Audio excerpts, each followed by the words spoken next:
Hey there, leaders. This past week we talked about how our lives are a pencil, a little bit of pencil with which God writes what He likes. And I want to say thank you. Thank you for working with God to write great things in the lives of the people of Spanish River Church. At the same time, I want to ask you to pray and believe that God wants to write great things in your life, great things in the lives of our groups, great things in the lives of the people of Spanish River Church. Just yesterday I was in my quiet time in Numbers chapter 11, and the nation of Israel had been without meat for a long time. They'd been living on manna, and quite frankly, they were sick and tired of it, and they began to complain, and God said, look, I'm going to give you meat. And Moses has this little one-on-one conversation with God, and he said, God, come on, there's 600,000 on foot. You're going to give meat to all of them? And God comes back to Moses with this classic line. He said, is the Lord's hand shortened, Moses? So as if to say, is anything too hard for the Lord? And we know that it's not. Nothing's too hard for the Lord. And so as you're thinking about how God wants to use your life this week, I want to encourage you to pray. And pray that God would write great things in your life. Pray that God would write great things through your leadership in the lives of the small groups that you have a part with. Pray that God would continue to write great things in the lives of Spanish River Church. He's doing it, and we're looking forward to see Him continue to do it. We'll talk about that aspect of prayer this week as we continue this series, The Call, with the call to diligent prayer. And with that, I'm going to turn it over to Casey and let him share with you a few things about our study this week.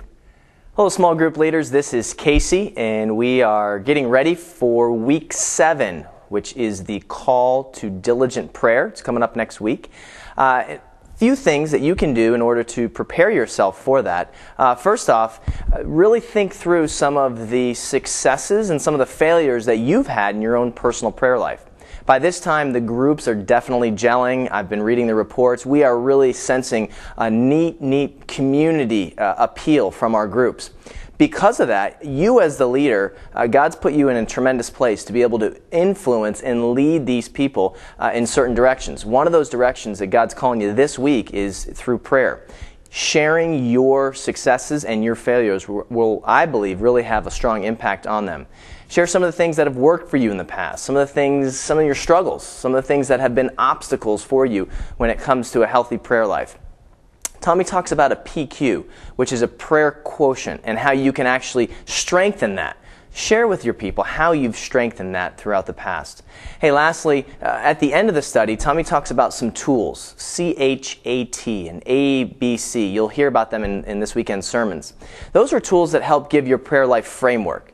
What you should be also thinking through is, how does that framework help you in certain times, and how does that framework also sometimes hurt you? Sometimes we can depend too much on the framework and get away from the real relational aspect to our prayers.